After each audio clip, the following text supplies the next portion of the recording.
Hola, muy buenas tardes a todos, noches para algunos, días para otros. Bienvenidos nuevamente a la quinta sesión de nuestro foro virtual, Miradas del Patrimonio Cultural frente al COVID-19 presente y futuro. Estamos nuevamente en este espacio que hemos creado desde el Crespial para reflexionar acerca de lo que está pasando con el patrimonio inmaterial en nuestra región, desde diferentes miradas y también desde distintos temas. Los temas que más importan en la agenda internacional en este momento y que nos permiten conocer cómo están viviendo las comunidades hoy en día, cómo están enfrentando la pandemia, qué miradas hacia futuro, qué propuestas que están planificando hacia el futuro. Hoy es un tema muy interesante que ha generado múltiples debates en muchísimas partes y es nuevas miradas al turismo. En este tema nos acompañan hoy 3 personas, como siempre desde miradas bien diferentes. Está con nosotros Maruja Hilari Pacosillo, que es presidenta de la Asociación Integral de Turismo Comunitario de Santiago de Ocola, Aciturso, de Bolivia. También nos acompaña Jean-Philippe Lemoine, agente para América Latina de la Alianza Mundial de Turismo, WINTA Chile. Es de Chile, la asociación no es la organización no es de Chile, ya él nos contará luego. Y también nos acompaña una persona que tiene muchísima experiencia y amplio reconocimiento en este tema, Jordi Treseras Juan, experto de la UNESCO en Patrimonio y Turismo Cultural. Y quien les habla, Adriana Molano, directora general del Crespial, que es nuestro Centro Regional para la Salvaguardia del Patrimonio Inmaterial de América Latina.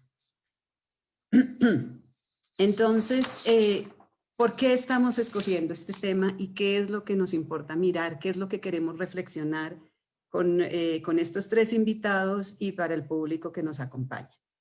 Como siempre, antes de iniciar, aviso que vamos a tener un espacio de diálogo entre los 3 participantes, luego un espacio interactivo con el público en el cual van a responder algunas de las preguntas del público, por lo cual los invito desde ya a en el chat poner sus preguntas y luego un espacio de conclusiones.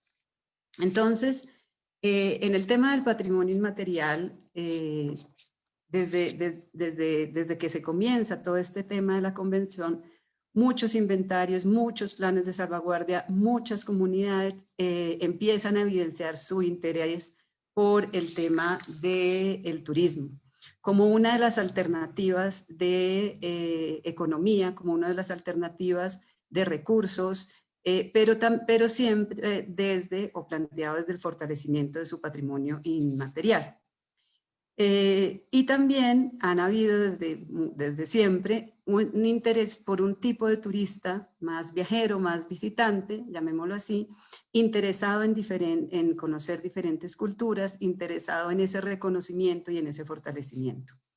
Siempre el gran desafío ha sido encontrar o buscar un equilibrio y una armonía entre esa valoración y fortalecimiento del patrimonio con esos emprendimientos económicos, en el marco de un desarrollo sostenible, de una economía incluyente. En este tema, los distintos organismos internacionales han generado recomendaciones, pautas, diferentes instrumentos, como la Organización Mundial de Turismo, como WINTA. Se han generado instrumentos como las recomendaciones de turismo indígena en el desarrollo sostenible o el Código de Ética de Turismo Responsable, que nos permiten y que nos dan una serie de pautas que las comunidades en el marco de su salvaguardia pueden trabajar para un turismo responsable. Pero hoy en día, como sabemos, uno de los sectores que ha sido más afectado es el del turismo. Y este es un sector que económicamente tiene gran importancia en los países en vías de desarrollo, particularmente que nos interesa en América Latina. En este día de hoy, con esta incertidumbre y esta vulnerabilidad, el sector privado, público, sociedad civil, asociaciones de turismo, está buscando y pensando estrategias para una recuperación lo más pronto posible. Y en ese sentido se está generando como todos, desde nuestros trabajos, una reinvención.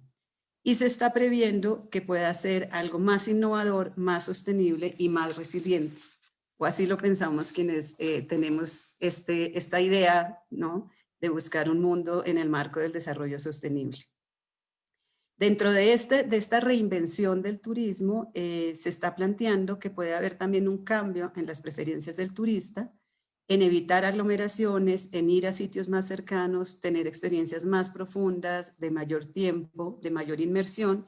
Y en ese sentido se puede pensar o prever que el turismo asociado a la naturaleza se posicione más. El turismo rural, el agroturismo de base comunitaria, el turismo indígena, de aventura, el ecoturismo, el turismo cultural, el turismo gastronómico, todas estas vertientes o versiones del turismo se posicionen de alguna manera en oposición al turismo de masas. En realidad son teorías que se están generando, hipótesis de lo que viene hacia el futuro, y lo que nos interesa en este marco y con estos tres invitados es reflexionar sobre cuáles pueden ser esas nuevas formas de turismo después de la pandemia, cuál es la importancia del turismo cultural y comunitario en estas nuevas formas que pueden venir y cuáles son las alternativas de adaptación de las comunidades que tienen ya emprendimientos turísticos en esta nueva normalidad. Entonces vamos a comenzar con dándole la palabra a nuestro primer invitado, Jordi Treseras. Jordi es experto, como dije, de la UNESCO en Patrimonio y Turismo Cultural. Tiene un doctorado en Geografía e Historia de la Universidad de Barcelona. Hoy en día es el coordinador del programa de posgrado en Gestión y Cooperación Internacional.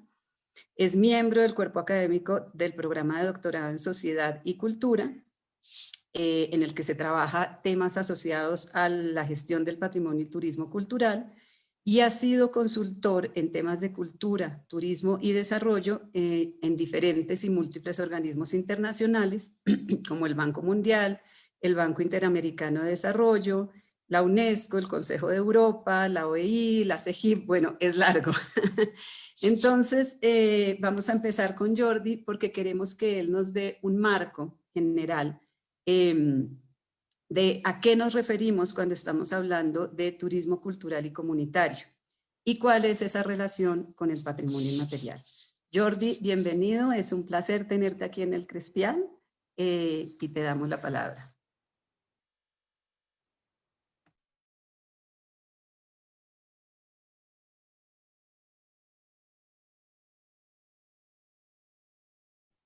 Jordi, estás en silencio, tienes el micro silenciado. Jordi, tienes el micro silenciado. Ahora. Perdonad que a veces, aunque uno tiene mucha práctica, pues siempre acaba fallando con estos pequeños detalles, ¿no? Te agradezco muchísimo, Adriana, a ti y a todo el equipo del Crespial por esta oportunidad para compartir experiencias y sobre todo a los colegas también de este debate, que creo que será, bueno, toca un tema especialmente interesante para mí, ¿no? Y espero que para todos los que nos siguen. Creo que cuando hablamos de turismo cultural, sobre todo con este enfoque comunitario, lo que hablamos es de una alianza precisamente entre cultura, turismo y desarrollo comunitario, ¿no? Es interesante ver que en este caso los protagonistas de este proceso son las personas, ¿no? Tanto la comunidad como comunidad anfitriona como los visitantes. En este sentido, es una modalidad de turismo sostenible que genera un desarrollo no solo cultural, sino también económico, social, a partir de una gestión turística, y digo responsable más que sostenible, porque bueno, el tema de la sostenibilidad a veces es crítica. El turismo sostenible podríamos decir que como tal no existe, o sea, es lo más, o sea, tenemos que pensar en modelos de un turismo lo más sostenible posibles, ¿no? Pero muchas veces ya cuando hablas, por ejemplo, de un vuelo internacional que cruzas todo el Atlántico para ver una experiencia de turismo comunitario, pues es poco sostenible, ¿no? Pero tenemos que intentar hacerlo lo más sostenible posible y sobre todo lo más responsable, ¿no? Y en ese sentido, pues esa gestión turística responsable, en este caso, vinculada con el patrimonio cultural, tanto el material como el inmaterial, la producción artística y las industrias culturales y creativas, ¿no? es un tipo de turismo que promueve la interactividad y sobre todo las actividades que salen de dentro de la misma comunidad y que precisamente son la diferenciación, en muchos casos, pues del destino, ¿no? Es interesante pues, comentarlo que el turismo cultural comunitario se puede realizar, por ejemplo, según el lugar. Nos podemos referir no solo al turismo comunitario en zonas rurales o de montaña o de litoral, sino también, por ejemplo, el turismo comunitario urbano en barrios singulares, por ejemplo, pero también vinculado a determinadas actividades, por ejemplo, cuando está vinculado con actividades agrarias o agropecuarias, con modelos de agroturismo, en zonas de comunidades que se dedican a la pesca con el pescaturismo, por ejemplo, o en comunidades artesanales con lo que se ha denominado el turismo artesanal, ¿no? O a veces cuando trabajamos con una población que se autodenomina pues con ciertas una diferenciación, por ejemplo, no sé, en caso de comunidades indígenas que optan por la denominación de turismo indígena, turismo étnico, o cuando trabajamos, por ejemplo, con comunidades afro, que en Brasil, por ejemplo, hemos trabajado con algunas de la zona del Recóncavo de Bahía y acuñaron el término de afroturismo, ¿no? Entonces, es decir, que en estos casos, pues bueno, o bien en zonas rurales donde las comunidades pues dicen, mira, nosotros nos gusta denominar a nuestra actividad turismo campesino. Creo que es bueno jugar con las comunidades, pero también, por otro lado, pues trabajar con las tendencias del propio sector turístico, ¿no? Y en ese sentido, podríamos diferenciar que hay varios modelos de turismo comunitario, ¿no? Sobre todo los que surgen, por ejemplo, con apoyo de una ONG, los que surgen como apoyo de una empresa, con el apoyo de una empresa turística, a veces con el apoyo de una empresa que no es turística, pero que lo hace en su línea de responsabilidad social, empresarial, a veces cuando lo hacen con el apoyo de una universidad, en la línea de laboratorios, emprendimientos, ¿no? O bien, en el caso, por ejemplo, más que yo considero que es como el más interesante, es cuando se hace desde la propia comunidad articulada, ya sea de una forma informal, como red, como asociación, como empresa, y que en este sentido cuenta con el apoyo de las entidades que hemos comentado antes, ¿no? A veces puede ser un proceso, ¿no? Lo importante, el caso, por ejemplo, de Santiago de Ocola, que luego Maruja nos comentará, es que precisamente es eso, ¿no? O sea, se ha contado con un apoyo, pero luego en este momento la comunidad está articulada, está empoderada y puede trabajar para generar pues, experiencias, servicios y poderlos promover y comercializar, ¿no? Y ya para acabar, vinculado con lo que comentabas, pues lo vinculado con el patrimonio cultural y material es precisamente pues, poner en valor su vida cotidiana y festiva, su cocina, sus oficios, su cosmogonía, la espiritualidad, que en muchos casos pues, la propia comunidad no los identifica como una oportunidad o una experiencia, y a veces es necesaria esa mirada externa para precisamente articular elementos que puedan ayudar a la comunidad pues, a mejorar, ¿no? Así, a grosso modo, sería un poco la presentación, ¿no? Muchísimas gracias, Jordi. Yo creo que ya en este marco que estamos hablando de forma muy amplia sobre turismo comunitario, como bien los planteas, no estamos hablando solo de lo rural, estamos hablando desde actividades diferentes, pero en ese marco del turismo comunitario hay un sector que es la población indígena, digamos que tiene ciertas especificidades y que nos interesaba mucho desde este foro ampliar un poco, y es el tema del turismo indígena. Entonces vamos a darle la palabra a Jean-Philippe para que nos amplíe sobre este tema del turismo indígena. Y me gusta mucho la pregunta de Jordi, ¿no? ¿Realmente podemos hablar de un turismo sostenible o más bien estamos hablando de un turismo responsable? Desde la visión indígena, desde todo lo que trabaja WINTA, ¿puedes tú ampliarnos un poco sobre este tema del turismo indígena? Y también, ¿Cuáles son como las pautas para que se desarrolle un turismo respetuoso? WINTA es una de las organizaciones que ha estado detrás de una serie de instrumentos que les decía antes, muy interesantes y muy importantes hacia distintos sectores, que da una serie de pautas y de recomendaciones, tanto para las comunidades indígenas en términos de procesos comunitarios, en términos de qué tener en cuenta, como para el sector, como para el gobierno. Entonces, Jean-Philippe. Hola, muy buenas tardes. Muchas gracias por la invitación, Adriana. No te he presentado, no te he terminado. Perdón. Jean-Philippe Lemoigne es ingeniero forestal de Chile, tiene un máster en gestión y administración turística del territorio de Francia y es estudiante de doctorado de geografía. Tiene más de 16 años de experiencia en ecoturismo, turismo comunitario indígena y áreas protegidas, y actualmente es agente para Latinoamérica de la Alianza Mundial de Turismo Indígena WINTA. Asimismo es asesor de proyectos internacionales de la Fundación Travolution y experto en turismo comunitario indígena y áreas protegidas, y es miembro también de la Comisión Mundial de Áreas Protegidas de la CMAP-UICN de Chile. Ahora sí, Jean-Philippe, bienvenido. Muchas gracias por aceptar la invitación. Tienes la palabra. Muchas gracias, Adriana. Disculpen por el adelanto. Gracias por esa presentación, gracias por esta invitación también. Creo que aquí vamos a generar un diálogo bien interesante.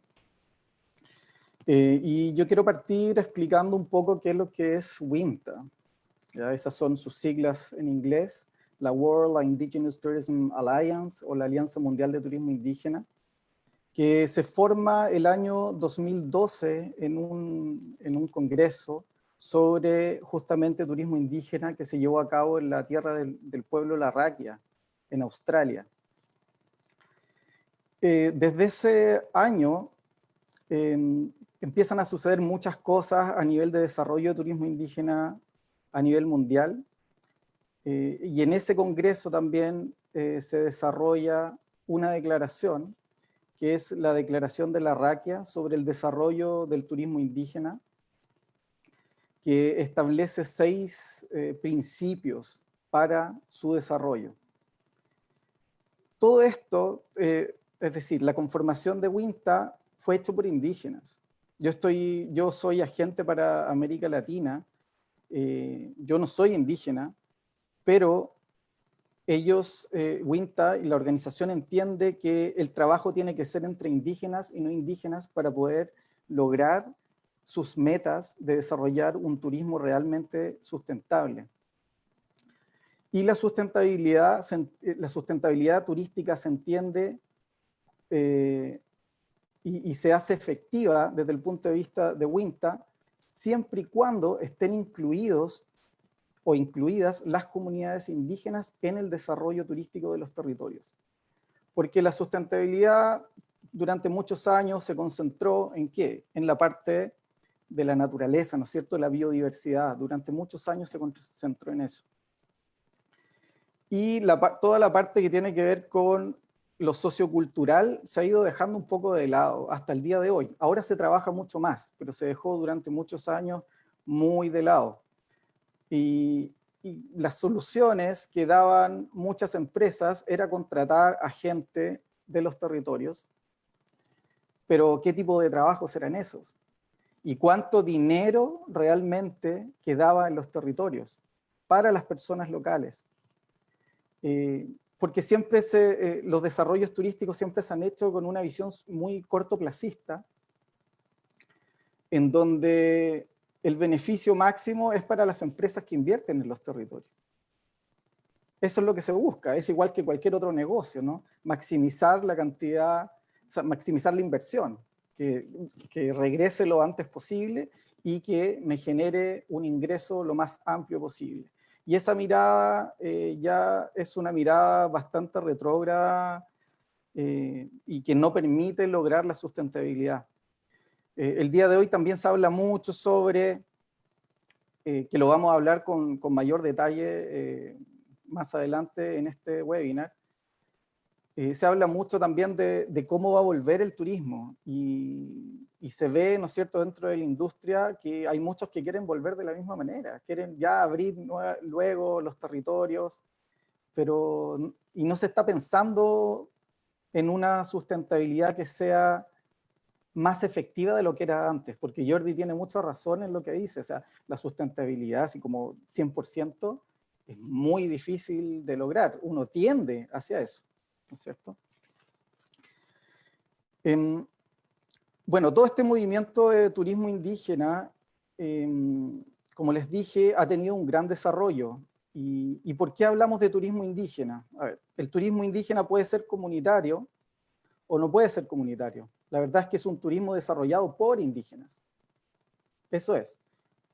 Que en Latinoamérica se entiende que es un turismo más comunitario, pero si nos vamos a Norteamérica, por ejemplo, a Estados Unidos, a Canadá, también podemos considerar que es turismo indígena los casinos, ¿no es cierto? Hay casinos que son, en donde los dueños son indígenas en Estados Unidos. Pero es mejor concentrarse, ¿no es cierto?, en un turismo indígena y entenderlo desde una perspectiva en donde las comunidades son las dueñas de los emprendimientos o de las empresas en algunos casos, y además la experiencia está basada en la cultura, en su cultura. Eso por una parte. Por otra parte, ha habido todo un desarrollo de declaratorias y de documentos internacionales que es bien interesante hacer referencia. El turismo indígena habla de indígenas, por lo tanto, todos los documentos que tengan que ver con el respeto de los derechos de los pueblos indígenas se incluyen. ¿Ya? Así tenemos el primer documento, que es bien conocido por muchos de ustedes, y me imagino también de los espectadores, que es la Convención 169 de la OIT, ¿no es cierto?, de 1989, que marca un hito histórico, que ya se empieza a hablar sobre la consulta, ¿no es cierto?, que hay que consultar a los pueblos indígenas para cualquier tipo de desarrollo. Luego hay un hito bien interesante que ocurre el año 2002, que es el año del ecoturismo.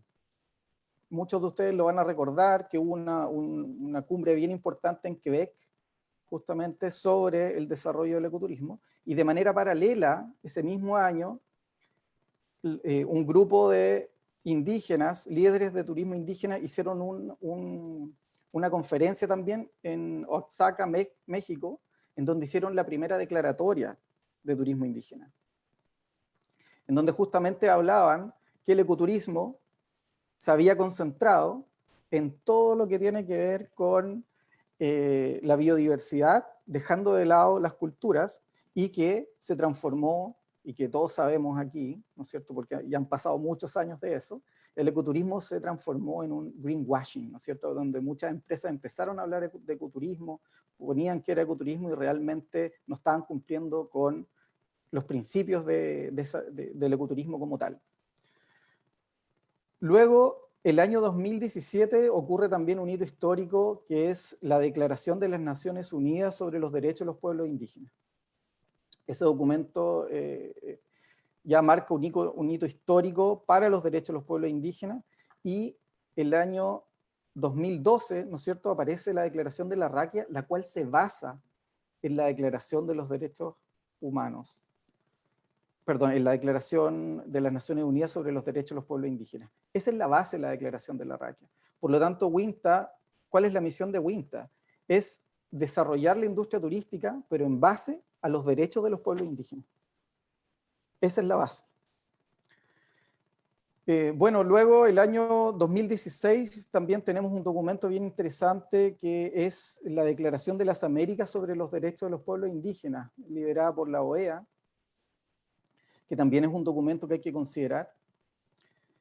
Y hay otro documento interesante que es, bueno, que todos conocemos, son los Objetivos del Desarrollo Sustentable del 2015, o sostenible, en donde también hay varios de los objetivos que tienen que ver de manera directa con el desarrollo sustentable del de la actividad turística en territorios indígenas.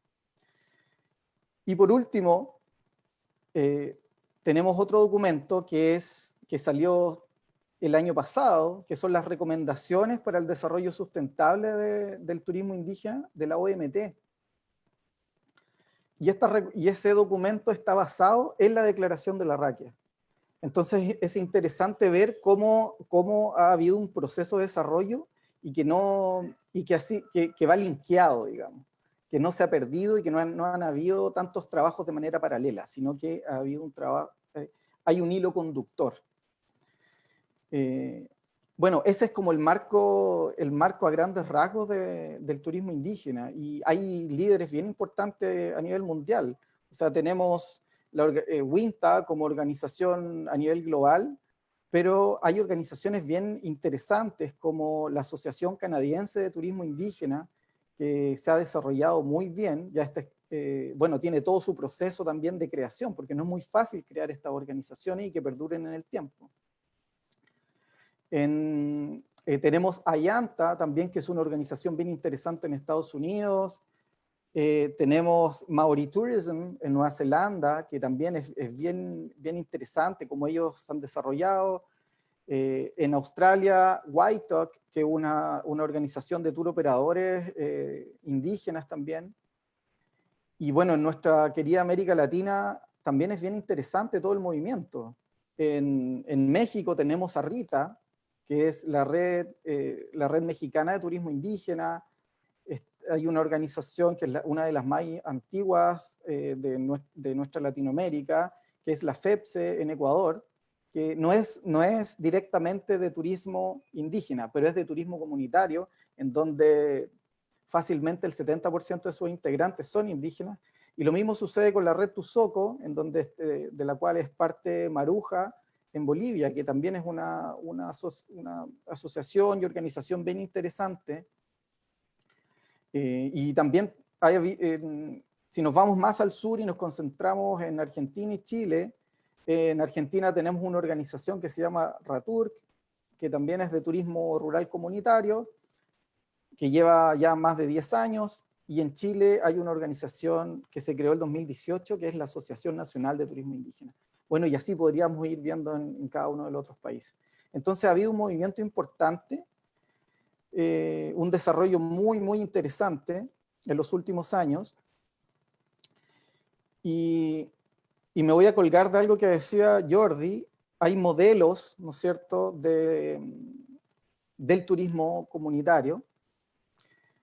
Él los nombró, la empresa, ¿no es cierto?, cuando hay apoyos de las empresas, cuando hay apoyos de la ONG, apoyo de la universidad, y cuando nace desde las bases. Y esa es la clave. O sea, hay varias investigaciones ya que lo demuestran. O sea, cuando los proyectos parten desde las bases y son las comunidades las cuales se empoderan y son sus ideas las que se plasman en sus procesos de desarrollo, esos son los procesos y las organizaciones y las experiencias que perduran en el tiempo. Y eso es clave, porque hay dos procesos ahí. A ver, hay un proceso interesante, que por un lado los gobiernos tienen que entender que tienen que funcionar como organismos de apoyo a las comunidades y respetar a los pueblos indígenas en su toma de decisiones. ¿Basado en qué? Bueno, basado en todos estos documentos de los cuales que les nombré, y otros más, ¿no es cierto?, porque hay más de 21 o 22 documentos ligados a este tema.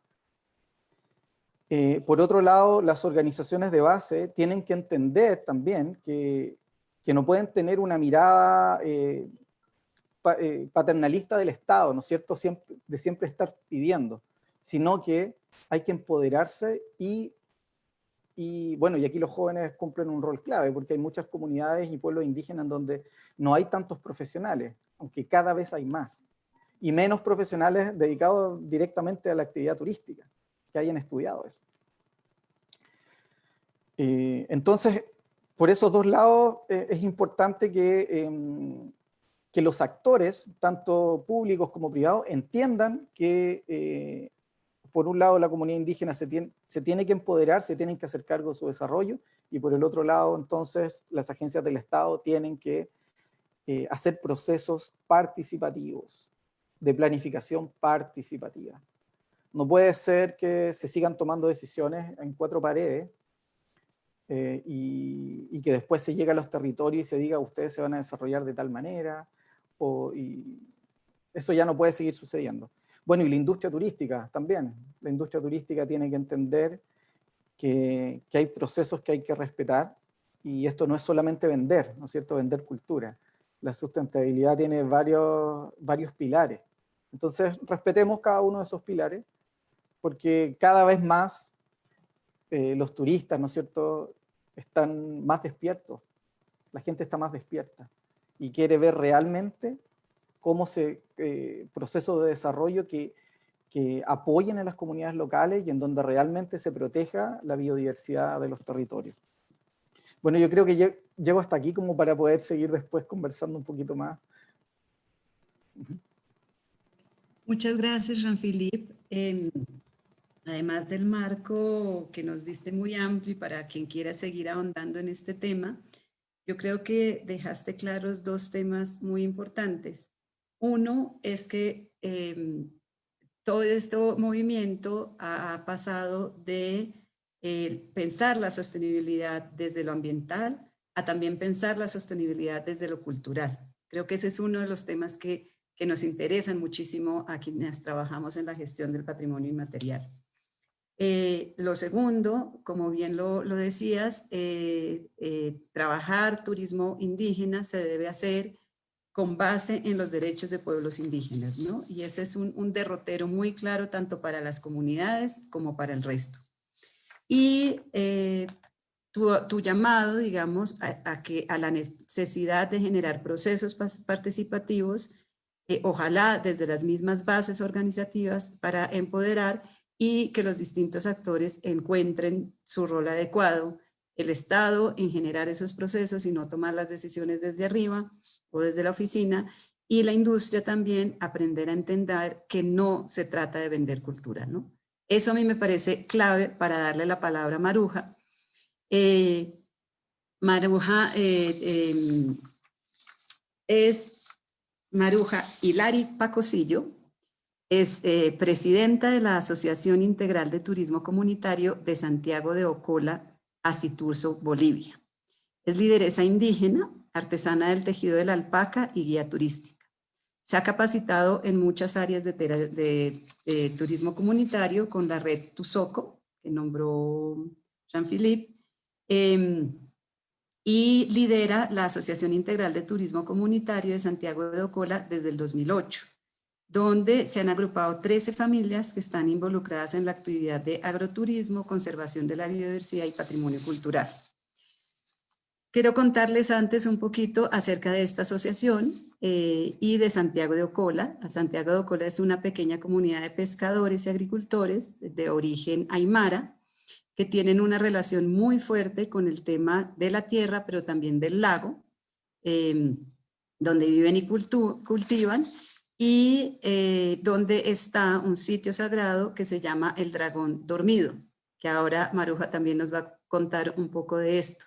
Y desde allí se han generado rutas de senderismo, todo un turismo alrededor de su propia cultura y también de la parte de la naturaleza. Tienen además un museo comunitario. Entonces, Maruja, lo que nos gustaría es que nos contaras un poco todo esto que han hablado Jordi y Jean-Philippe en términos generales, que tú nos cuentes desde tu propia experiencia, desde tu territorio y desde tu cultura, cómo ha sido este emprendimiento, cómo se ha dado, por qué decidieron hacer esto y cómo ha sido el camino. Maruja, tienes la palabra. Bueno, buenas tardes a todos los participantes y agradecerles por la invitación, ¿no? Por la invitación que he hecho a la asociación. Bueno, mi experiencia como turismo comunitario ha sido muy buena, o es muy buena, ¿no? Lo hablaré de un antes, de un después. Antes, la comunidad Santiago de Ocola era una comunidad que no tenía servicios como de luz, agua, y también los ambientes, ¿no? Algunos ambientes que no eran muy buenos. Y también los jóvenes que migraban a la ciudad, tal vez a otros países, también que emigraban, ¿no? Y le hablo de después de que ya hay turismo, de que hay visitantes de turismo, cambió. Muy pocos ya migran a los jóvenes a la ciudad. Ya tiene la comunidad, la organización o las familias que pertenecen a esta organización, esos servicios de energía, agua y también el baño, ¿no? Y ha ido cambiando. También los ambientes han ido mejorando también, ¿no? Para recibir a nuestros turistas. Todo ha ido cambiando. También hay jóvenes que ya, la asociación ya da empleos a estos jóvenes, tanto a la familia, ya hay algunas tiendas que hay, ya hay un ingreso económico bueno, todo eso, ¿no? Y también hay jóvenes que ya están estudiando las carreras de lo que es turismo, ¿no? Porque más antes, no, bueno, tenemos guías, pero que no hay guías que estudien el idioma, pero ahora ya vamos teniendo a 1 año, a 2 años jóvenes que ya van a ir entendiendo lo que es el idioma extranjero, ¿no? Lo que necesitan nuestros turistas para guiarlos, ¿no? Solamente se guiaba con idioma español de ahí, ¿no? Claro, vienen nuestros turistas con guías que pueden traducirlo. Eso ha mejorado mucho. Y con respecto a la cultura, le hablaré. La cultura que tenemos es el dragón dormido, que está formada de roca, es una montaña que tiene la forma de un dragón dormido. Donde tenemos allá lo que es la pintura rupestre, tenemos lo que es la cueva de Tunupa, la puerta del misterio. Y también quiero indicarles que más antes se llama todavía, nuestros abuelos lo llaman, lo que se dice pintura rupestre, el pintatani, que es en Aymara. También se llamaba que es Quillimcollo, que quiere decir el cerro de carbón, ¿no? Entonces siguen estudiándose esto de lo que es la pintura rupestre, que es de una cultura chiripa de Aymara, y luego ya veniendo los tiwanacotas. Y también tenemos lo que es la cultura de agrobiodiversidad. Hay diferentes tubérculos que existen en la comunidad, que nuestros turistas lo viven. Es una agrobiodiversidad viva, ¿no? Se puede, digo, ¿no? Donde ellos participan de eso. Lo que tenemos es lo que es la quinoa, el tauri, el trigo, la oca. Hay variedades, tipos de papa, como ser ilisaño, es similar a lo que es oca. Como ser también tenemos es el ilisaño, ¿no? Como similar a la oca. Y varios tipos de trigos también. Hay variedad. Como teníamos también las variedades, tipos de plantas medicinales. Ya al subir a caminata al dragón dormido, a la cabeza del dragón dormido, encontramos variedades de plantas medicinales. Le hablaré de coa, que decimos en Bolivia, en Perú lo dicen que es el muña, ¿no? Que es muy buena para el dolor de estómago o para la altura también, ¿no? Y tenemos lo que es variedades tipos. Le hablaré de huira huira, que es bueno para la tos, pero hay 150 variedades de plantas medicinales que vamos encontrando, más que todo el mes de febrero, diciembre, enero, variedades plantas medicinales. Pero ya después en el mes de junio ya van también secándose eso, y muy pocas plantas que quedan también, ¿no? Eso. También tenemos lo que es los textiles, que da una señora de edad que a 76 años, doña Regina, que va explicando desde el proceso de la lana, ¿no? Del esquilado de la lana, el hilado, y luego el teñido, ¿no? Con plantas medicinales del mismo de la comunidad, como ser con cola, que sale en color vicuña, también el eucalipto. Hay varios que se utilizan, el marco se utiliza, también el huira, que son plantas medicinales para que se pueden tomar en infusiones, y como también es muy bueno para el teñido, es de color amarillo, ¿no? Son varias cosas que se hace el teñido, ¿no? Y también hacen el urdido de un producto, el urdido para un producto terminado. Ya lo enseña, lo explica a nuestros turistas como un símbolo de un pájaro, que hay varias aves ahí, ¿no? Más que todo unos pájaros pequeños, ¿no? Y entonces lo hacen el tejido en esa frazada, en ese aguayo, en ese tari o en ese chuspa, donde simboliza las aves de la comunidad de Santiago de Ocola. ¿Ya? También tenemos lo que se hace es la pesca, ¿no? Bueno, es una actividad y ya de nuestros turistas que lo pueden hacer también. Y también es la vestimenta típica, ¿no? A nuestros visitantes, ellos ya una vez llegando a la comunidad son parte de la familia, ya también miembro de la comunidad cuando ya pasan 2 o 3 días, ¿no? Entonces, una vez que llegan los visitantes, se visten de esas vestimentas típicas.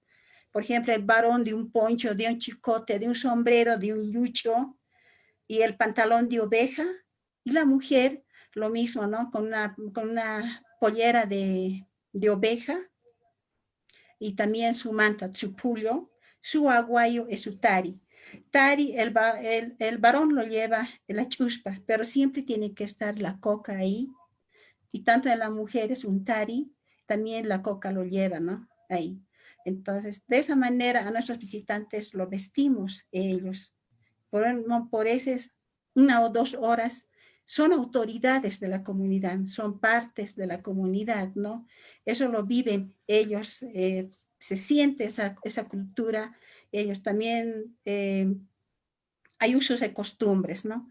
Y también participamos lo que son los rituales, en diferentes fechas, en diferentes épocas, como ser en carnavales, cuando hay la lluvia, cuando hay sequedad, ya no llueve, entonces la comunidad se agrupa para hacer esa huasca a la Pachamama, van subiendo a la cabeza del dragón, al lomo del dragón en este caso, pero ya con sus disfraces, ya con esa vestimenta típica que hay en la comunidad, van y con sus respectivas chuspas y el alcohol para chayar, ¿no? Pidiendo a que llueva, a que llueva, pidiéndole a la Pachamama a que llueva, pero a unos 2 o 3 días, o esa tarde mismo, se lo les realiza, ¿no?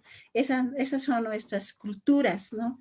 Que tenemos lo que es el aptapi andino, la comida típica, ¿no? Y el aptapi andino es donde ofrecemos a nuestros visitantes, a nuestros turistas, que son con los mismos productos que produce la comunidad, ¿no? Entonces se les sirve 14 variedades de tipos de productos, como ya en el aptapi ya está la quinoa, que es la casuira, es un pastel, digamos, ¿no? En casuira, que está hecho de quinoa molida, la quispiña, que también está de quinoa, y también tenemos lo que es la papa, la oca le acompaña, la haba verde en la época de enero a febrero, marzo o abril, la haba verde, pero en ese plato acompaña cuando es la haba seca, y acompaña también en la época cuando ya estamos cosechando, ¿no? Ya cambia un poquito, pero siempre con los mismos productos de la comunidad, ¿no? Eso es lo que se sirve con el pescado. El ispi es donde da, como está a la orilla del lago, se pesca el ispi. Son unos pequeños peces pequeñitos que se acompaña al plato también. Y ahí entonces tenemos lo que es el charque de llama, bueno, ahí no lo tenemos ya más, pero se acompaña, ¿no?, al plato.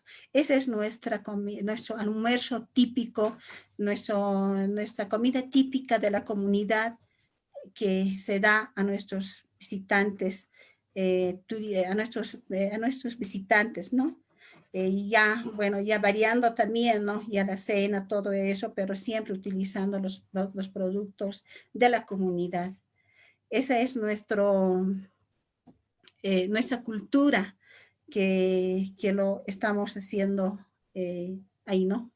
Va a ser que de eso lo pueda hablar. Muchas gracias.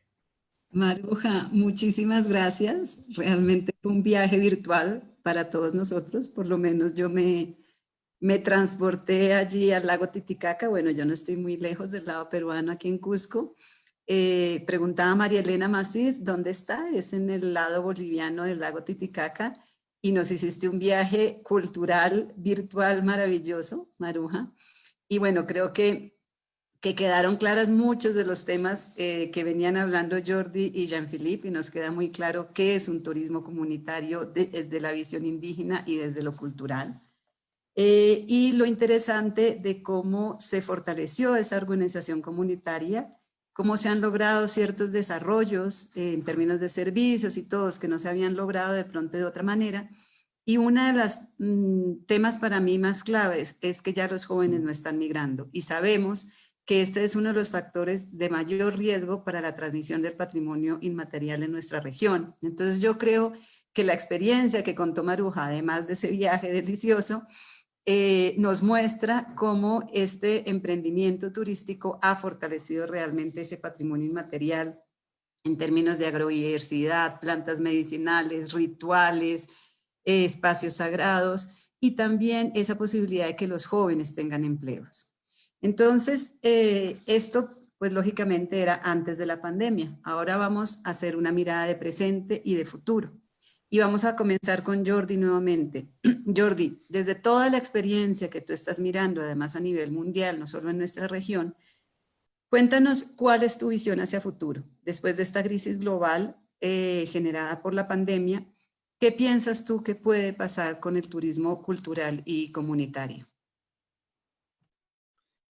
Mira, la situación del presente es una situación compleja, porque evidentemente el turismo se ha paralizado por completo y eso ha afectado tanto el turismo en zonas rurales como en zonas urbanas. Nos encontramos ante una situación pues que vamos a tener un antes y un después. Por ejemplo, en aquellas manifestaciones, sobre todo las urbanas, que estaban desarrolladas prácticamente más que como patrimonio cultural inmaterial, como industria cultural, o sea, que han hecho esa evolución. Pongo el caso, por ejemplo, del tango o del flamenco, ¿no?, en la que el panorama que tendremos es que muchos de estos establecimientos van a cerrar. Es decir, están cerrados, pero ya no se van a abrir después de la pandemia, ¿no? Con lo cual vemos que hay una crisis muy fuerte. ¿Qué necesitamos? Pues necesitamos que dentro, un poco lo que ha propuesto Alemania, ¿no?, que la cultura se considere de primera necesidad.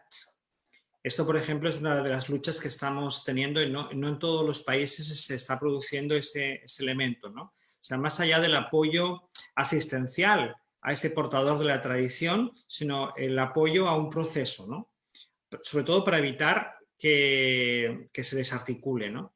En el caso de los emprendimientos de turismo comunitario, de turismo indígena, que son todavía mucho más sensibles, necesitamos que en este primer momento, o sea, se pueda incorporar para realizar un apoyo para evitar que todo el esfuerzo realizado hasta el momento se pierda, ¿no? Ahora os voy a comentar respuestas, ¿no? Hablaba con uno de mis alumnos de un curso sobre patrimonio cultural inmaterial, el de la Universidad Nacional de Córdoba, ¿no?, que tengo un módulo de patrimonio cultural inmaterial y turismo, y me comentaba su experiencia con las comunidades mapuches, ¿no? Y ellos comentaban que la pandemia no lo analizaban como un fenómeno biológico, sino sistémico. Y entonces la han enfrentado desde la comunidad con paradigmas de posicionamiento más del valor de lo humano que lo económico. Entonces, valorando también el papel de la naturaleza en reciprocidad con lo humano y sobre todo con una línea de plantear una lucha por sus derechos, ¿no? En este sentido, un derecho al agua, un derecho a la salud pública y un derecho a su estrategia de hacer el desplegamiento turístico de sus comunidades, ¿no? Y ese es uno de los temas importantes. Consideran también que es un derecho el que tienen estas comunidades en relación con el turismo, ¿no? Entonces hemos visto también que muchos han utilizado esta situación de confinamiento para repensar. De la venta directa que tenían de muchos de sus productos, por ejemplo, para los visitantes, pues han hecho un esfuerzo, pero realmente impresionante en relación al comercio electrónico, ¿no? Y lo podemos ver, por ejemplo, con las mascarillas, ¿no? Mascarillas, barbijos, tapabocas, ¿no? Yo veía como, por ejemplo, una comunidad con la que he colaborado de bordadoras ayacuyanas, ¿no? Que trabajan con este bordado tradicional sarjuino, que bueno, o sea, ya no solo las comercializan en su zona y en el Perú, sino que las están exportando a otros países, ¿no? Lo mismo en el caso de Bolivia, lo mismo que en México, ¿no? Ver cómo, bueno, Jean-Philippe ha comentado el caso de Rita, ¿no? Rita vemos que hay comunidades, sobre todo pues que, claro, Rita también ha paralizado su actividad turística, pero estas comunidades artesanas, pues determinadas artesanías, pues se han posicionado para una venta online, ¿no?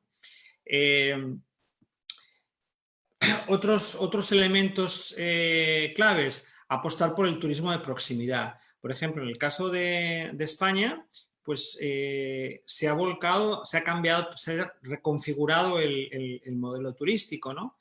De tener 70, 80%, 90% de turista internacional, hemos pasado a tener eso de turismo nacional, ¿no? Entonces, precisamente, la comunidad, dijéramos, ese turismo interno, ese turismo de proximidad, es el mayor conocedor, precisamente, de nuestro patrimonio cultural inmaterial. Entonces, por ejemplo, pues no sé, por un caso, hay una pequeña empresa que trabaja con temas de gastronomía, que trabaja en el puerto de pescadores de Blanes y que, por ejemplo, pues ha hecho una apuesta pues, por los cursos de cocina marinera, ¿no? Entonces, pues bueno, los ha hecho, claro, limitados con las medidas de seguridad que pertoca, ¿no? Con las distancias de seguridad, con el uso de las mascarillas, evitando el contacto, no grupos de más de 10 personas. Es decir, una adaptación para poder, como mínimo, tener un acto de presencia y cubrir costes, ¿no? Vemos que también otras comunidades han apostado por repensar su catálogo de experiencias, es decir, intercambiar entre la misma comunidad e incluso con otras comunidades para fortalecer un catálogo de experiencias y sobre todo para visualizar nuevos canales de comercialización y operadores turísticos, ¿no? Vuelvo a poner el caso, por ejemplo, de Rita, ¿no? A mí siempre me ha sorprendido mucho en el caso de Rita, incluso, por ejemplo, el proyecto de turismo indígena en Cunayala, en Panamá, que un poco reforzó lo que comentaba Jean-Philippe, ¿no? Es decir, turismo indígena, muchas veces en nuestro imaginario nos imaginamos con cabañitas, pequeños emprendimientos, pero claro, Jean-Philippe ha comentado el caso, por ejemplo, de Estados Unidos, pero yo os puedo comentar el caso, por ejemplo, de Cunayala, donde hay hoteles pues, que en categoría podían ser hoteles de 4 y 5 estrellas, que están ubicados en Cunayala, que son hoteles artesanales, pero que también es turismo indígena porque está gestionado por gente indígena, ¿no? En este caso, ¿no? Pues, por ejemplo, estos emprendimientos, como os digo, Cunayala o bien Rita, básicamente tenían turismo internacional que visitaba sus experiencias, ¿no? No habían conseguido llegar al público local, a veces también por toda una serie de prejuicios que tenemos acumulados o por los imaginarios, ¿no? O por el propio desconocimiento, ¿no? Yo os pongo un caso, por ejemplo, que es el de una de las experiencias de Rita en Xochimilco, ¿no? Xochimilco, que es un espacio que es patrimonio mundial, ¿no? Vinculado con la Ciudad de México, conocido por sus canales, por su cultivo de chinampas, por las traineras, donde la gente va a pasear, ¿no? Va a pasear por los canales, pero muy poca gente pues conoce que hay emprendimientos de turismo comunitario indígena con las comunidades náhuatl que viven allá, que trabajan y cultivan las chinampas y donde es posible quedarte a dormir, ¿no? Entonces, pues yo creo que esta pandemia ha sido una oportunidad para poder visitar esas experiencias, ¿no? Para poder dar a conocer más lo que tenemos en una cercanía y que desconocemos, ¿no? Por ejemplo, os pongo un caso, uno de los talleres que hicimos con gente de Ensenada, Ciudad Creativa de la UNESCO por la gastronomía, ¿no?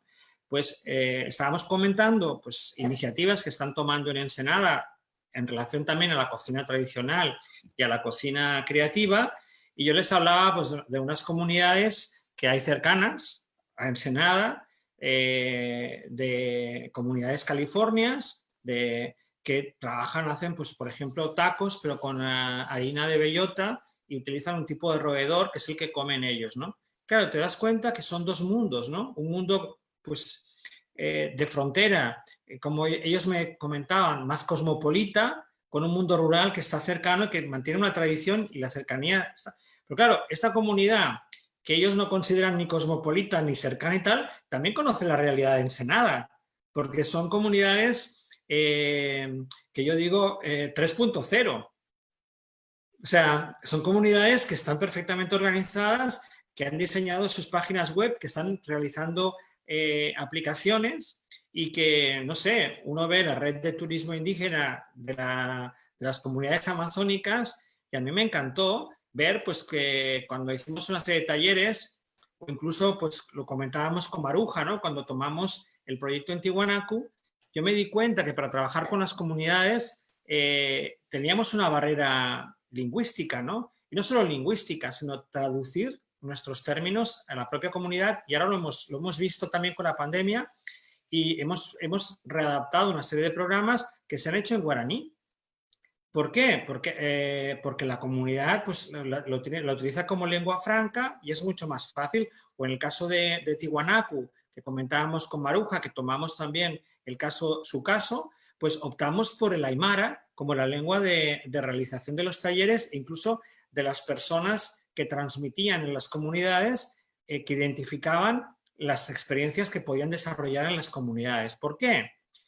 Porque, bueno, son a veces maneras de ver diferentes y lo importante es lo que comentaba Jean-Philippe, es el empoderamiento de las propias comunidades para que no necesiten de nadie, ¿no? O sea, evidentemente todos necesitamos de todo el mundo porque nos tenemos que articular, ¿no? Pero para que conozcan también todos los procesos de esta cadena de valor, ¿no?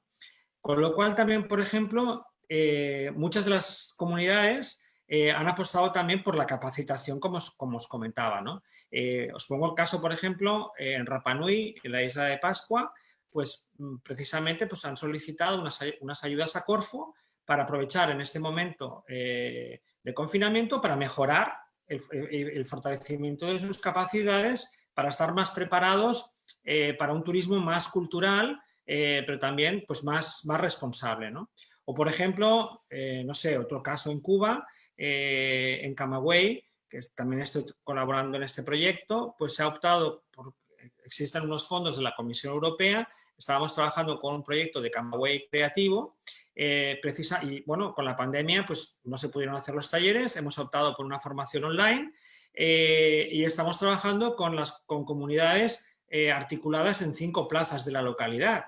Y entonces, a través de la música tradicional, del arte popular, de la artesanía, de la gastronomía, pues estamos haciendo también una diferenciación de esas 5 plazas para que cuando se reactive el turismo, pues puedan estar preparados, ¿no? en esos procesos. No sé, son algunos ejemplos, ¿no? Yo creo que una de las cosas que me comentaban es que lo peor que podían hacer es quedarse con los brazos cruzados, ¿no? Entonces yo también yo creo que es muy importante ver cómo nos adaptamos.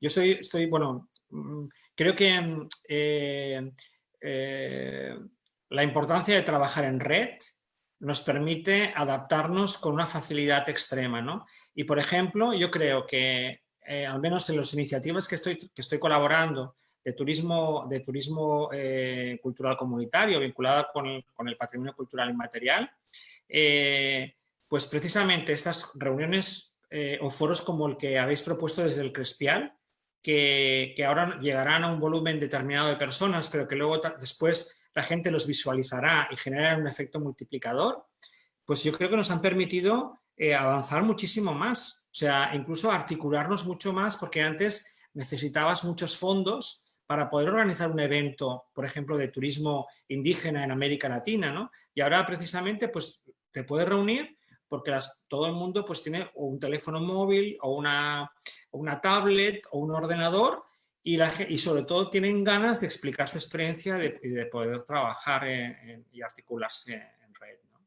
Pero bueno, con lo cual yo me quedo con esta parte positiva, aunque tenemos que tener en cuenta esta situación de crisis que existe, está allí, y realmente pues, las organizaciones internacionales y las propias administraciones públicas pues tienen que apoyar también en ese sentido al sector del turismo cultural, porque en muchos casos pues, genera muchas oportunidades de desarrollo y de empleo para las comunidades, ¿no?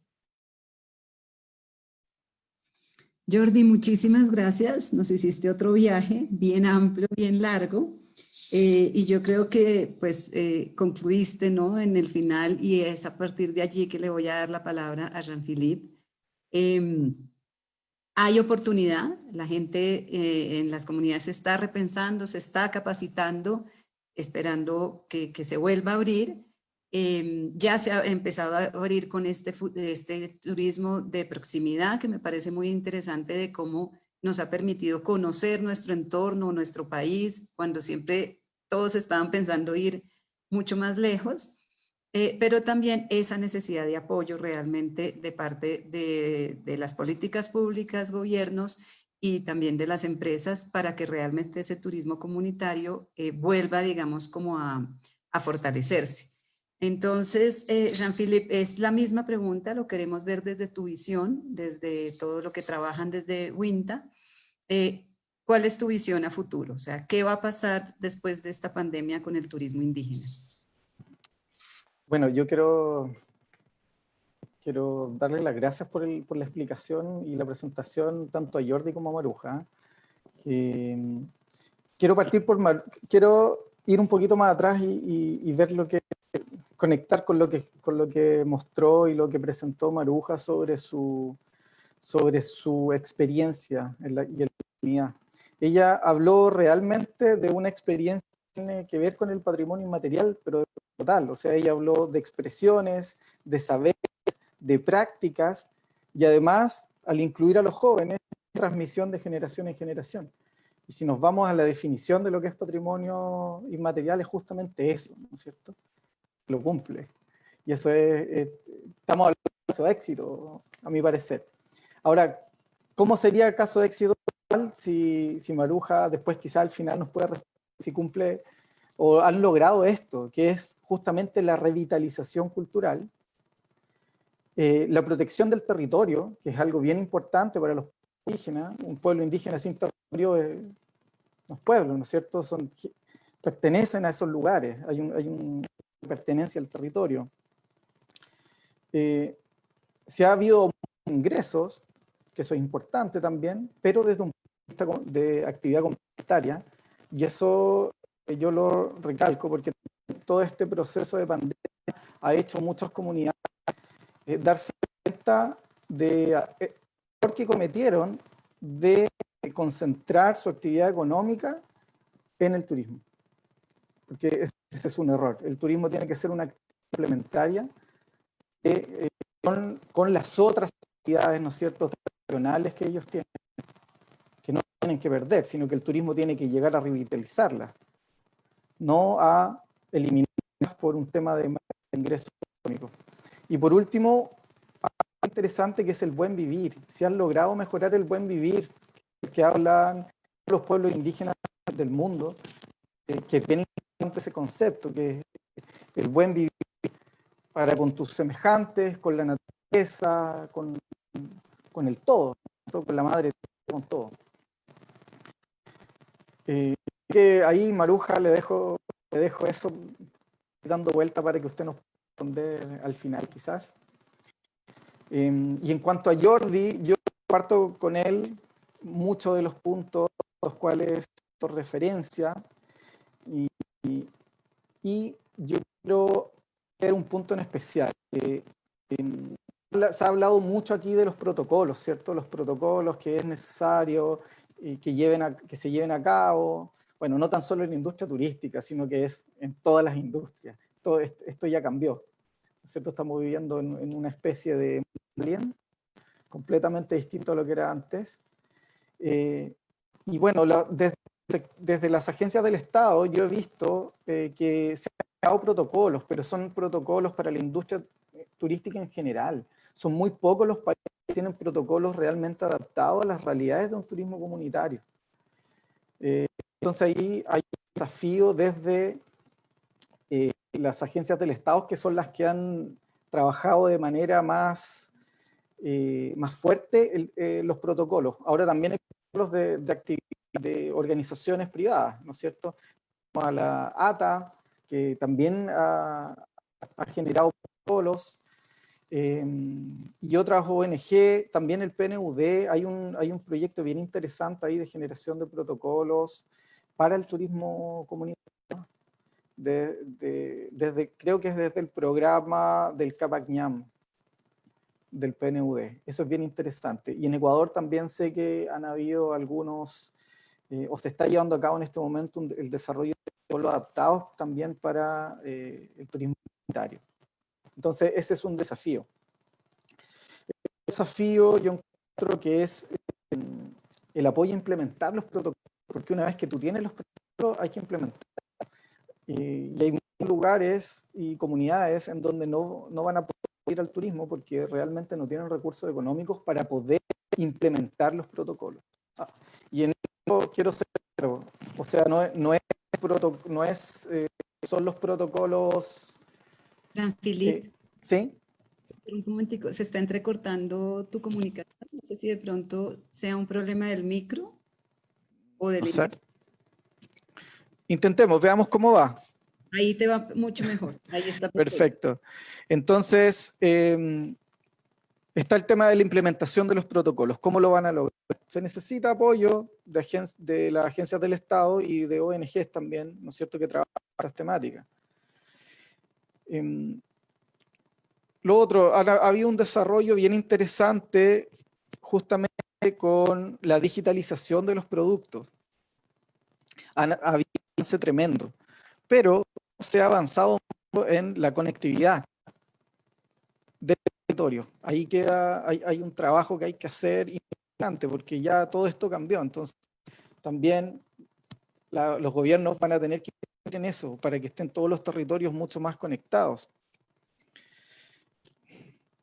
En cuanto a la adaptación de las experiencias,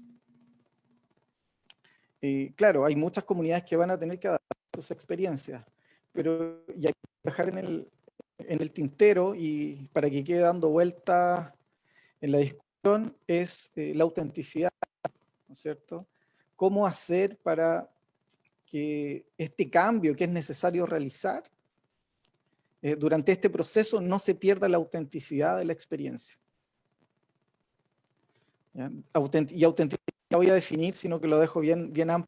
Cada uno de los pueblos sabe qué es lo que es auténtico para ellos, ¿no? También se puede ver desde el punto de vista del visitante, ¿no? Con este imaginario que se ha creado al respecto. Otro punto interesante es que las comunidades se han dado cuenta que es necesario revitalizar las actividades tradicionales.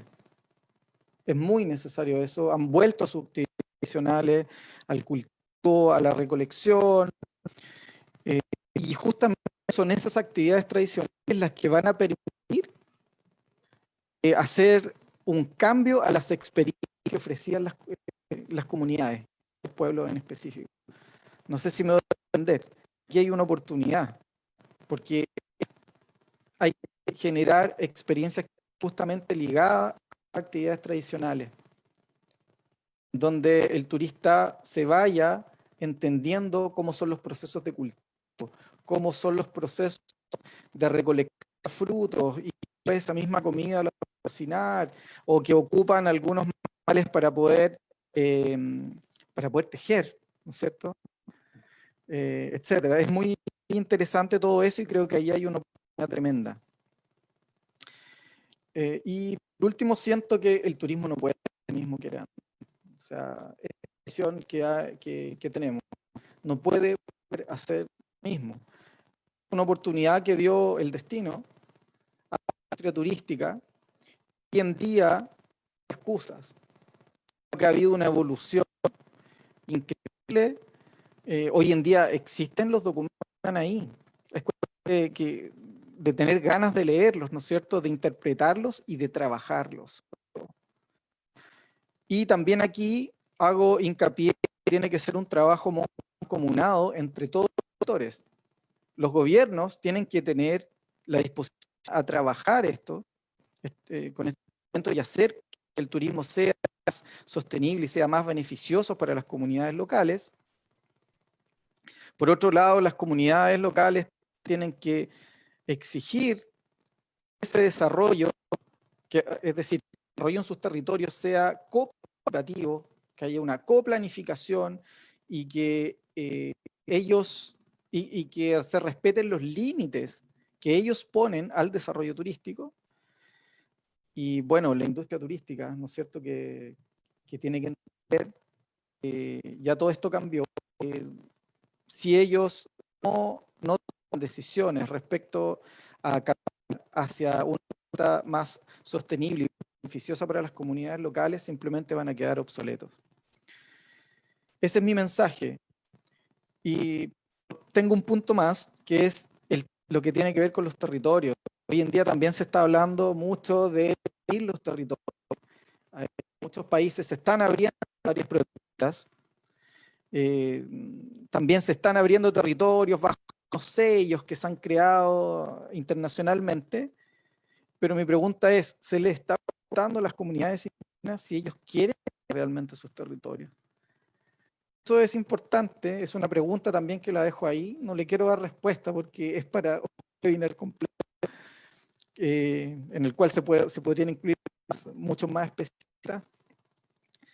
Pero es un tema bien interesante, bien relevante, que creo que vale poner en el tapete. Muchas gracias, Jean-Philippe. Sí, efectivamente, el tema del territorio y la cultura, y en el marco más aún del turismo, es uno de los temas que hay que pensar, reflexionar, y que las comunidades, muchas, parten de ahí, ¿no? Parten de la salvaguardia del patrimonio inmaterial dentro de proyectos políticos de protección del territorio, ¿no? Y en ese sentido, ¿qué tanto el turismo aporta o pone más en riesgo esa protección del territorio? Sería una de las preguntas. Ahora nos vamos con Maruja. Maruja, cuéntanos en tu experiencia, ¿cómo les ha afectado la pandemia y qué están pensando hacia futuro? ¿Qué cambios o cómo se van a enfrentar a ese nuevo turismo que pueda llegar más adelante?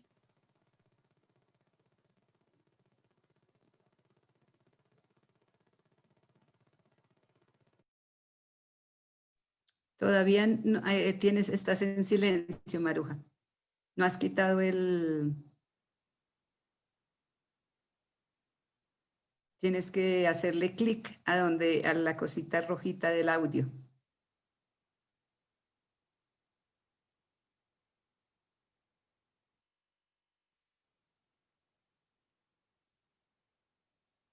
No te estamos escuchando todavía. Mientras tanto, te voy contando que varias personas se refirieron a tu experiencia. Huellas de Atamasqui. Qué buen ejemplo de la comunidad de Santiago de Ocola de Bolivia. Gracias, Maruja. Carlos Cáceres, excelente aporte para vivir con los turistas del PCI. Gracias, muy linda experiencia para hacer que el PCI sea sustentable. Ahora sí, Maruja. Muy bien. A la pregunta, ¿no?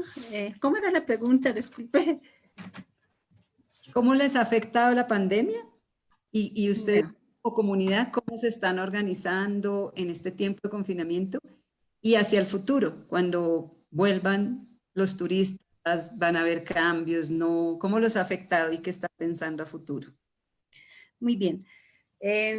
Bueno, en realidad nos ha afectado mucho. Como comunidad y como la organización teníamos muchos planes, ¿no? Muchos proyectos que estaban proyectados para en el año 2020. Realmente son afectados, ya no se han podido realizar, todos se han paralizado. Y bueno, y todo eso ha sido, ya nos llegaron ya turistas, ¿no? A nuestra comunidad, a Santiago de Ocola, donde ha afectado más que todo en lo económico, ¿no? A la comunidad, tanto a las familias o a la organización también. Bueno, estamos pensando seguir ya en el año 2020, o digo 21, ya va a ir cambiando, ¿no? Tal vez ya irán llegando los turistas también, ¿no? Pero ya seguir con esos cursos de capacitación que teníamos en el año 2020, tanto más que todo con esos cursos de bioseguridad, para que tengan nuestros turistas esa seguridad, ¿no? Esa seguridad que tengan ellos, tanto las familias o la comunidad también, ¿no? Para que ellos se sientan seguros. Necesitamos tener esos cursos de bioseguridad, tener las normas de bioseguridad, como ser, ya utilizarlos, ya el barbijo, el distanciamiento social, el alcohol en gel, utilizarlo, y también el lavado de manos, ¿no? Y dar esas charlas, esos cursos a nuestra comunidad para que ellos se sientan seguros en cuando ya lleguen nuestros turistas, las familias, y como también se sientan seguros nuestros visitantes, ¿no? Entonces, estamos en eso pensando, seguir con cursos de capacitaciones. Eso sería lo que podría responder. Muchas gracias, Maruja. Y la pregunta que te hizo Jean-Philippe, ¿todo este proceso ha aportado al proyecto de buen vivir de la comunidad de ustedes? Sí. Este proyecto de Buen Vivir, pueden decir Sumacamaña, ha cambiado. Ha habido el buen vivir en nuestra comunidad, ha cambiado realmente todo, porque más antes era diferente, ¿no? ¿Cómo le podía explicarle? No era, o era deficiente, digamos, ¿no? Era así, pero con estos visitantes que han llegado, y hay un buen vivir, ya, ¿no? Ha cambiado eso. Y entonces, es todo lo que ya es diferente, ¿no? Ya es diferente en lo que se podría decir, tanto en las familias, tanto para sus hijos. Entonces, ya hay un fuente de recursos económicos, un fuente de ingreso ya, ¿no? Y con eso ya se puede ya vivir muy bien. Muchas gracias, Maruja. Para Jordi, ya empezamos las preguntas del público, solo vamos a hacer dos por el tema del tiempo. Para Jordi, ¿cree que el turismo comunitario es una oportunidad para preservar y fortalecer las tradiciones culturales de las comunidades? ¿O por el contrario, son un factor de riesgo para las mismas y por qué? De Karen Giselle Maldonado. Jordi. Bueno, yo creo que pueden ser un riesgo y pueden ser una oportunidad. Yo creo que para eso es muy importante los planes de salvaguarda. Es decir, y los planes de salvaguarda no solo para las manifestaciones que se incluyen en la lista del patrimonio, de salvaguarda del patrimonio cultural y material de la UNESCO, sino las manifestaciones que se activan turísticamente, es preciso que tengan un plan de salvaguarda o al menos una norma de manejo, ¿no? Por ejemplo, te pongo un caso. Las torres humanas, los castellers que decimos en catalán, es una manifestación sobre todo que popular, pero que no solo los grupos portadores de la tradición la manifiestan, sino que, por ejemplo, cuando hay una festividad, todo el público puede participar haciendo piña, es decir, fortaleciendo la base e incluso con una pequeña capacitación, en algunos casos pues puede haber hasta participación externa. ¿Qué sucedía? Cuando esto se ha activado turísticamente, pues claro, ya tenías el público local que ya llenaba estos espacios y al que se sumaba el público turista, ¿no? Con lo cual, por ejemplo, el Ayuntamiento de Tarragona creó un programa que se llamaba Tarragona Ciudad de Castillos. ¿Qué hacían? Pues, por ejemplo, todos los miércoles por la tarde, digo hacía porque ahora con la situación de pandemia se ha bloqueado por el tema del contacto, ¿no? Pero ¿qué hacía? Pues los miércoles por la tarde había una exhibición de estas torres delante de la catedral. Era una exhibición que era tanto para la comunidad como para los turistas. También en el caso de, por un sistema de aquellas entidades que realmente podían hacerlo, se había abierto la posibilidad de que los turistas los visitaran. En algunos casos con demostraciones, en otros casos incluso con interactividad. Con unos cupos limitados, y en este sentido sí que lo que pagaban estos turistas pues incrementaba los fondos de la propia comunidad, ¿no? Aquellos que también querían hacer exhibiciones para turistas, por ejemplo, llegaban los cruceros al puerto de Tarragona, pues se les podía contratar para hacer estas exhibiciones, ¿no? Todo manteniendo, pues por un lado, la autenticidad y sobre todo pues preservando y generando oportunidades para la comunidad, ¿no? Ahora, con una regulación y sobre todo, lo más importante, con un consenso con todas las entidades, ¿no? Yo creo que esa es la clave de todo. Si no puedes tener lo que tú comentabas, ¿no? El riesgo de realizar actividades solo para los turistas o de modificar incluso tu propia actividad para el turismo, ¿no? Entonces, creo que es importante pues, considerarlo. Muchas gracias, Jordi. Y bueno, Jean-Philippe, una pregunta para ti que tiene mucho que ver con la reflexión que soltaste y dejaste al aire sobre la autenticidad en la adaptación de las comunidades para el turismo.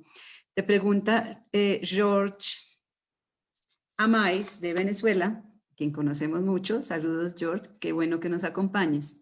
Te pregunta, a pesar de que se demanda, como lo plantea Jean, el respeto por parte del Estado, en lo particular agradecería alguna reflexión sobre la incidencia de los gobiernos nacionales en la recurrente construcción, manipulación o invención de tradiciones culturales en el contexto del turismo indígena afrocomunitario.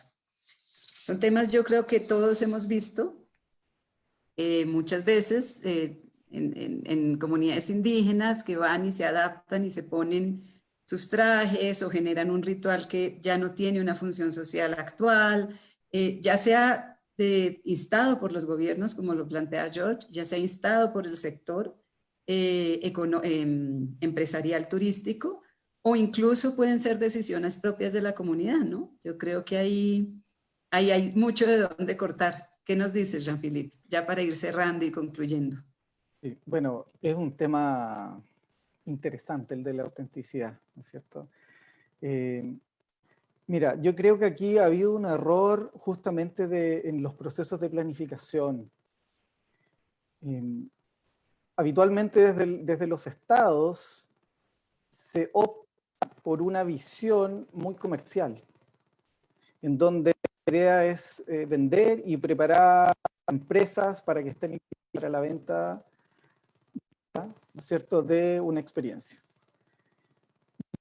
Y esas decisiones es decir, las decisiones de los procesos, de cómo se tienen que desarrollar experiencias, se hace por profesionales en 4 paredes, que claro, en muchos casos profesionales que tienen experiencia, pero en donde también es un factor muy importante para todo el movimiento indígena, que es política. Muchos gobiernos también tienen un terror, ocupo esa palabra porque es así, de poder avanzar al reconocimiento de los derechos de los indígenas. Entonces, son procesos que vienen desde arriba, ¿no es cierto?, y van hacia abajo, y la idea es poder generar la mayor cantidad de empresas lo más rápido posible. Yo creo que ese es el error mayor, y tiene que haber cambio justamente hacia generar los procesos desde las co-crear, planificar, y eso es absolutamente posible. Generar metodologías que permitan trabajar desde las bases. Esto dentro de un sistema de gobernanza, porque hay que entenderlo de esa manera. Y también hay que tener una gobernanza para el desarrollo del turismo indígena. Porque por otro lado, las organizaciones de base también tienen una responsabilidad tremenda, que es organizarse. Es necesario que se organicen. ¿Qué pasa con las agencias del Estado? Para ellos es fácil reunirse en una mesa, ¿no es cierto? Que puede ser una mesa al desarrollo del turismo indígena, turismo nativo, o como le llamen, dependiendo del país. Es una llamada por teléfono que puede realizar un gerente de un servicio nacional de turismo o de un ministerio de turismo, si se toma la decisión y si está dentro de la política de desarrollo turístico del país. Pero existe una cabeza, si no existen organizaciones a las cuales se le puede consultar, ¿qué va a hacer el Estado? El Estado va a seguir trabajando, ¿no es cierto? Y va a seguir toda la decisión sin el lado o la visión original. ¿Qué es lo que hace habitualmente la industria turística? La industria turística va a estas asociaciones, hacia la inversión de hoteleros, y ellos están organizados. Hay un presidente que tiene todo claro, con un plan estratégico, listo. Y el gobierno les pregunta, ¿cómo lo hacemos? ¿Qué opinan ustedes? Y ahí, como de estas organizaciones son grandes, mueven bastante dinero, pegan la mesa, ¿no es cierto? Todo es lo que hacen. Pero las organizaciones indígenas hoy en día no son tan fuertes. Entonces, cuando van a preguntar, no hay una sola cabeza a quien preguntar. Así que hay un trabajo también que se tiene que hacer por el lado indígena de organización. Por otro lado, bueno, justamente la industria turística, que ese tema un poco, en donde la industria turística se tiene que hacer cargo de no generar falsas expectativas, porque eso es lo que ha hecho. Se ha generado un imaginario, ¿cómo se le llama?, que son las experiencias de turismo indígena. Es cosa de ver las fotografías de agencias muy grandes en donde muestran aún vestidos a la usanza antigua y haciendo actividades que están dentro del imaginario de la persona del pueblo indígena. Y no, esto ya cambió, todo cambió. Es difícil para personas darse cuenta de que indígenas también evolucionaron. Con el proceso de globalización todo cambió. Y es muy egoísta pensar de que ellos no cambiaron. O sea, yo cambié, hay un montón de teorías por qué ellos cambiaron. Eso es muy egoísta. Y bueno, la industria turística muestra fotografías también, muy habitualmente en las campañas de marca, las agencias del Estado lo muestran así. ¿Y por qué?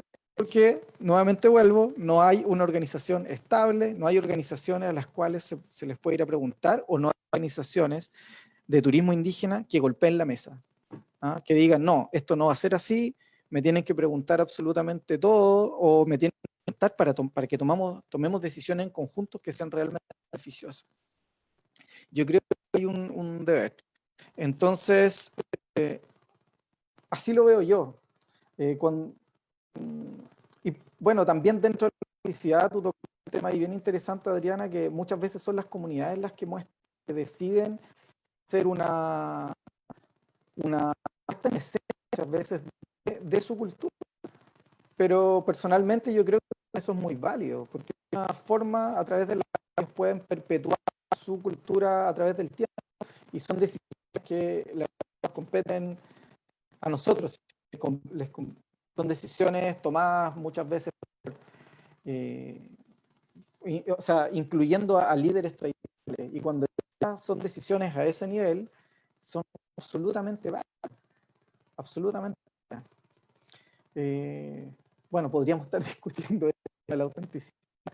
Hay mucho escrito en la literatura, yo lo invito a buscar porque hay muchas cosas escritas sobre el tema.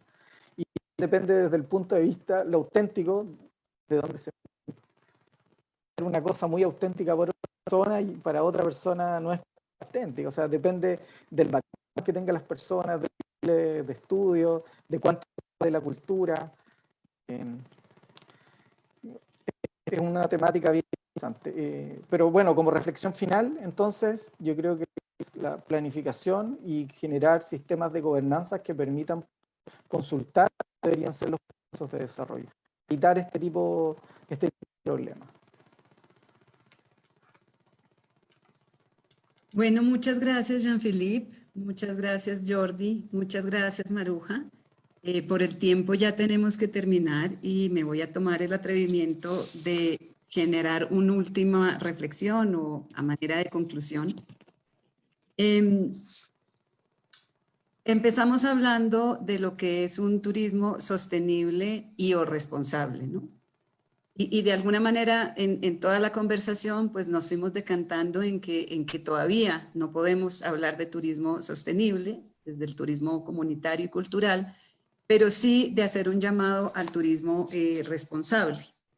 Y en ese sentido, nos planteaba Jordi, hay diferentes modelos que vienen desde los gobiernos, ya vimos todos los riesgos, digamos, y también como la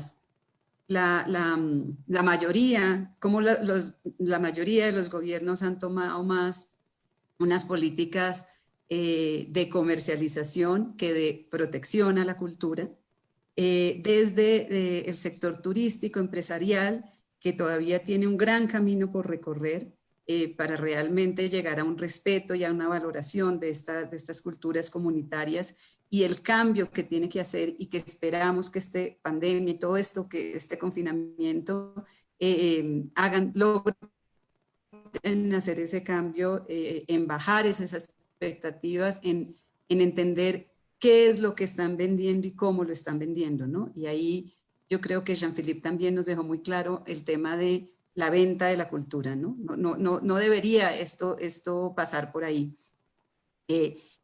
Pero realmente lo que nos deja muy clara todo el foro es que estos diferentes modelos, el más, digamos, recomendable para pensarse en un turismo realmente responsable, son los modelos que vengan desde las organizaciones comunitarias, desde la base, tal como nos lo mostró Maruja, tal como nos expuso, digamos, toda la experiencia que ellas han hecho liderada por ellos mismos, con capacitaciones, con articulación con el sector turístico, pero generado y liderado desde ellos, pero sin dejar de, o sea, sabiendo que estamos hablando de una gestión compartida, pero sin dejar de pensar en la necesidad de que estas comunidades se organicen y generen estos sistemas de gobernanza que les permitan tomar decisiones frente a qué comercializan, cómo lo comercializan, cómo fortalecen su cultura, digamos, esto es una frontera, ¿no? Cuando se pasa a vender la cultura o cuando se mantiene en fortalecer la cultura, es una frontera donde esa toma de decisiones comunitaria y esa toma de decisiones también de políticas públicas y del sector empresarial es importante para saber realmente cómo llegamos a ese turismo responsable. Y yo creo que también es muy importante el mensaje de que el turismo comunitario no debe ser la actividad cultural, la actividad económica principal, sino debe ser una actividad complementaria, porque eso realmente les permite una autonomía en las tomas de decisiones y una autonomía de mantener o de priorizar ese fortalecimiento cultural frente a a esa comercialización, digamos, cultural. Y esta pandemia nos está dejando 2 o 3 grandes, digamos, enseñanzas de lo que están haciendo las comunidades. Por un lado, una revitalización cultural, y eso lo hemos visto en los otros foros. Muchas comunidades han regresado a procesos de campo, a procesos agrícolas, a procesos de plantas medicinales para cuidarse mejor. Entonces, sí ha permitido a las comunidades esa revitalización, esa capacitación y también el tema de la digitalización. Yo creo que ese tema también nos está mostrando la oportunidad que tenemos de crear mayores redes, la oportunidad también de que las comunidades empiecen a entrar en este mundo de venta digital y de cómo tienen más tiempo para repensarse hacia adentro, para ver cómo se relacionan hacia afuera. Bueno, con esto estamos ya terminando. Nuevamente quiero agradecer a Jordi, a Jean-Philippe y a Maruja y a todas las personas que nos acompañaron hoy y todas las que más adelante puedan ver esto, e invitarlos a nuestra próxima sesión el 15 de septiembre con las miradas desde las ONGs, las organizaciones comunitarias y la academia. Muchísimas gracias a todos, un abrazo virtual, un saludo España, Canadá, Bolivia y esperamos vernos muy pronto. Muchas gracias.